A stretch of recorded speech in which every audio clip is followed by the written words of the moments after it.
Okay, well, good morning, everyone. Today is April 21st, and our text for today is First Thessalonians chapter 5, verses 1 through 11, and welcome to DT study. Okay, so today we are going to learn how to interpret the phrase, the day of the Lord.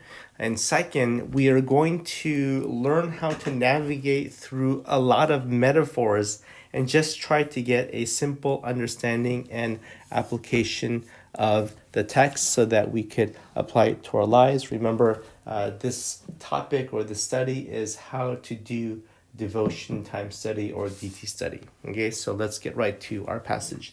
So First Thessalonians chapter 5 verses 1 through 11. Now concerning the times and the seasons, brothers, you have no need to have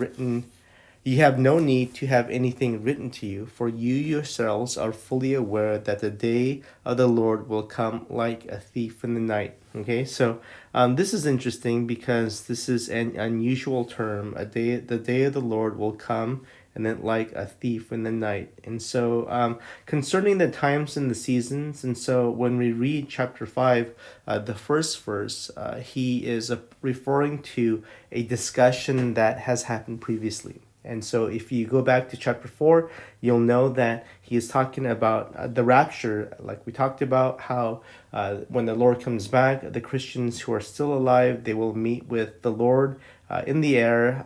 But then before that, the dead will be risen first. Okay, but he says that verse 2 that you yourselves are fully aware that the day of the Lord will come like a thief in the night. And so, what is the day of the Lord? Day of the Lord. Okay, now you probably don't know this, but whenever I suppose this is hard to discern. And the day of the Lord, it actually refers to a day of judgment in which God will punish sinners and he will save the righteous. Okay, so it's talked about and mentioned in the Old Testament, namely in the book of Amos. And Paul refers to that. This is a term and thinking that the Jews during that day would be very familiar to what Apostle Paul was referring to. Okay, so Apostle Paul, he uses that term, the day of the Lord will come like a thief in the night. And so basically what he's saying here is he's equating the day of the Lord to the second coming of Jesus Christ. Okay, second coming of Christ. And then and so he says, well, that day it's going to come. It's going to come unexpected. It's going to come unwanted. Because think about that. A thief in the night. When a thief in the night comes, he comes at a time that is unexpected. And a thief in the night coming to your house is also unwanted. Okay. Verse 3, while people are saying there is peace and security, then sudden destruction will come upon them as labor pains come upon a pregnant woman, and they will not escape. Okay, so this is interesting because while some people are saying there is peace and security, okay, notice that that term, there's peace and security, that is in quotations. And so this is a popular saying that has been circulating around during that time. And if you refer to the ESV Study Bible, you will know that that was some type of Roman type of saying, right? I'm sure in history, back in high school, you learned about the Pax Romana, the Roman peace, and this is probably Pax something. So that's in the ESV Bible. But what's good about the Gracepoint DT text is that there is commentaries. Okay, and so if you look at the commentary or if you look at the DT questions, you'll see in First Thessalonians chapter 5 verses 3 that the phrase peace and safety or security, it refers to, right, this popular saying, pax et securitas. Okay, so that is what that means. It was a popular slogan of an Imperial Roman propaganda machine. Okay, so anyways, the sentiment during that day, basically, Apostle Paul was saying is that people were saying, well, there's peace and security. Hey, look around. Everything is hunky-dory, peachy keen. Everything will be okay. But then Apostle Paul is saying, well, no, be careful. Jesus is going to come back. He's going to come back like a thief in the night, unexpected. Then sudden destruction will come upon them as labor pains come, as a pregnant woman, and they will not escape. Okay, so ultimately, when God comes, He is good, He is love, and so there needs to be judgment. There needs to be, God's judgment that's coming, because God's judgment is done out of love, and He tells us basically that our lives do matter, our choices do matter, and ultimately, where we align ourselves, either to God's kingdom or to our own kingdom, that matters too. Okay, so verse 4. But you are not in darkness, brothers, for that day to surprise you like a thief. Okay, so Apostle Paul is saying, okay, well, you Thessalonians, you know what's up.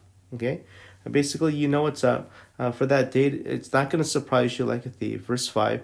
For you are all children of light. Okay, well, that's interesting. That's a metaphor here. So he's calling them children of light, children of the day. Okay, so what are we supposed to do with that? Okay. We are not of the night or of the darkness. So then, let us not sleep as others do, but let us keep awake and be sober. Okay, so here we have light, darkness, right? And then there's also sleep, awake, and sober. Okay. What's interesting is that Apostle Paul, in the previous chapter, he talks about sleep. He equates sleep with death. But then if you read here, sleep means being spiritually dull.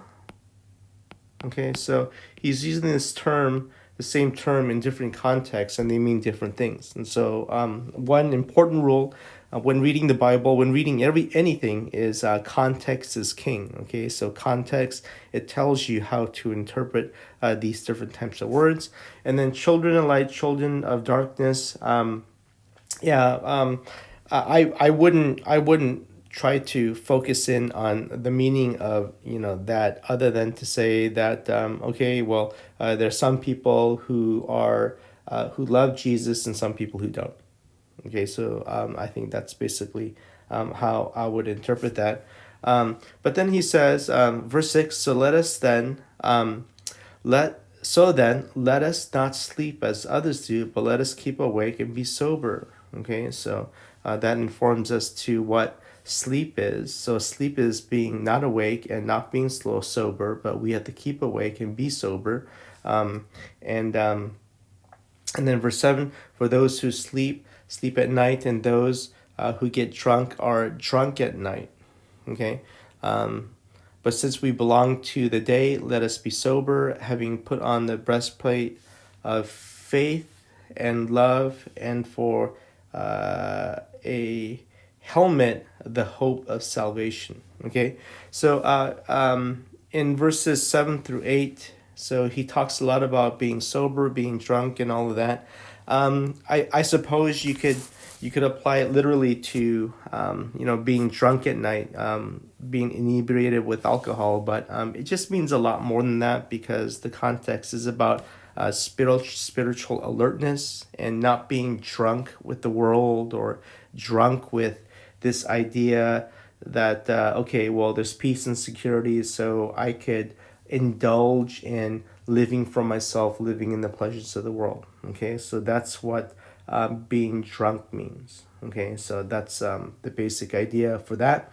But what I really want to focus on is you have something called and I'll use a different color pen, the breastplate of faith and love, and for a helmet, the hope of salvation. Okay, that's really interesting, and that's a metaphor, and you see this imagery of soldiers' armaments, and Apostle Paul, he's trying to equate faith and love with something to do with the breastplate, and a hope with it's the hope of salvation with the helmet. And if you're familiar, with Apostle Paul's letter to the Ephesians. He talks about this in Ephesians chapter 6. The thought really does come from this imagery of the Lord being a soldier, and that's in Isaiah chapter 59. And and so, anyways, I wouldn't try to make much of this metaphor, trying to turn this into some type of allegory.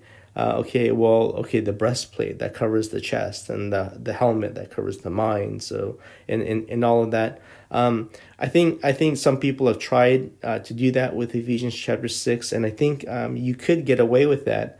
But why complicate things when you're trying to get devotions, do your devotions? And so what I would do is, breastplate, helmet, that's really good and everything, but then just concentrate on faith. Okay, what's really important is that the life of a Christian should be marked by faith, hope, and love. Okay, and so the real challenge then is, what does faith mean? What does faith mean? What does hope mean? And what does love mean? And these are very significant, very rich terms, and you could spend a whole career thinking about what faith means and what hope means and love means just by pouring throughout the whole Bible. But you don't have an eternity for that, but you have about 10, 20, 30 minutes.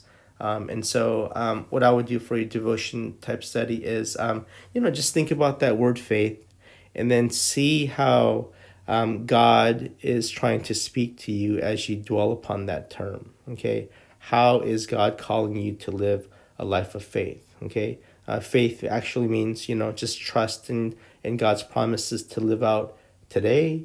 Hope is hoping, and that what God promises will come true. And so you hope for a lot of good things that God promises to come true. And then love is, how am I going to put the needs of others before my own today? Okay, but then just dwell upon these terms when you do your DT, and just see what thoughts come up. And that could be the Holy Spirit speaking to you, trying to inform you how to live out a life of faith and hope and love today. Okay, so verse 9, for God has not destined us for wrath, but to obtain salvation through our Lord Jesus Christ, who died for us, so that whether we are awake or asleep, we might live with him. Therefore, encourage one another and build one another up, just as you are doing. Okay, and so I think what's important here, even if you were not able to dwell, or if you weren't able to quite figure out what faith, hope, and love means for you today, at least over here in verse 11, Apostle Paul, he applies it for you. Encourage one another and build one another up, just as you are doing. Okay, and so so the challenge for you for this DT is to encourage one another, and to find ways to build one another up. And I think it's going to be really challenging, or more challenging today than ever before, simply because of the COVID-19 situation. We are not together physically, so we got to figure out how to do this online through communication or through some type of social distancing. And so that is very challenging.